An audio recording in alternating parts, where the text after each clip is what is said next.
I have a small announcement to make before starting this reading. Dr. Phelan and I will be switching out on a weekly basis after this video, starting with him. Thank you for your patience and cooperation.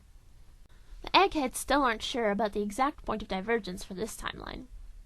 Instruments indicate something around 2789 BCE, but we have yet to determine the exact nature of the divergence, seeing as both local historical records and our own records are very incomplete.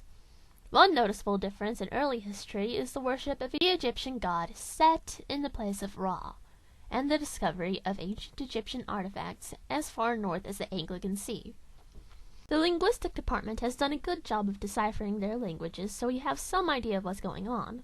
The situation is not unlike that preceding the Great War in our own history, but the centers of power have remained largely within the Near East as opposed to moving to Europe. A bloc calling themselves the Alliance of the Six Realms, rough translation, is an alliance under the direction of Kemet, or Egypt in our timeline. Their main rivals appear to be Punt and Ilium, two empires who have a long-standing rivalry with Kemet. This has joined with conflicts between Ilium, Arenia, and Monguir Kaganet to create a powerful keg in Eurasia. In the Americas, rivalry between the Octafotl and the Despot of Mantat, their word for the Americas, apparently, threatened to spread any war to the New World. We suspect that the continued survival of pre-discovery American cultures can be attributed to the gradual contact via Viking settlers. The cultural situation is almost completely alien from ours. Millennia of divergent cultural evolution and migration will do that. Technology is similar to that found during the Second World War, but nearly a century ahead of schedule. Worst still, each of the great powers has a small stock of primitive nuclear weapons. Strangely, monotheism is more popular in the East than in the West, and it is a development from Mygarth. What the anthropology department theorizes is a descendant from the Indus Valley civilization we know so little about in our history. The Kemetites worship a different set of gods, but anthropology claims they can see how it evolved from the ancient Set cult. Oddly, the Octafotls still practice human sacrifice, albeit as a form of execution, and incest with close family members is still popular among some Ketite royals, leading to some very bad apples taking the throne. Politically, the Despot of Mentat is under an insane totalitarian regime with a pantheon of its revolutionary heroes, and the Celtic Republic has established state ownership of all property in its constitution. Democracy is strangely absent, save for a few tribal governments in Africa. Overall, this is a world I would not want to spend my vacation in. Points of interest for this universe are as follows.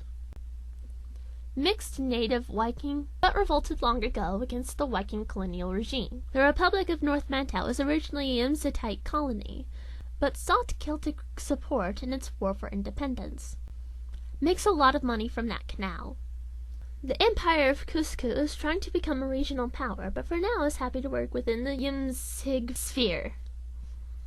African merchants established trade outposts here and still visit. The Kemtite colony of Lower Mantat is still calling for greater autonomy, with encouragement from the despotate. The Iskadia are linguistically distinct from the rest of the Celtic sphere and everyone else still in Europe. The small kingdom of Litanum was a regional powerhouse in ancient times. Several waves of Septid nomads and Kemetite pressure have moved many ethnic groups to the east and Anatolia. The kingdom of Azura is one of the world's oldest civilizations, but has been under Ilgmite domination until recently. Taseti was always a loyal ally of Kemet, but sometimes the tail wagged the dog. The kingdom of Kisan has used its gold and diamonds to buy Kemetite weapons, to fight overzealous settlers from the south. The Scythian Kaganet used to span all of Eurasia, and they still try to remind everyone of it. A rather inspirational Masonic religion was started here and spread with the Scythian hordes. It now has followers all over the world. The domains of the great Amatu are loyal Magyar subjects, but consider themselves culturally distinct and superior when the Magyars aren't looking.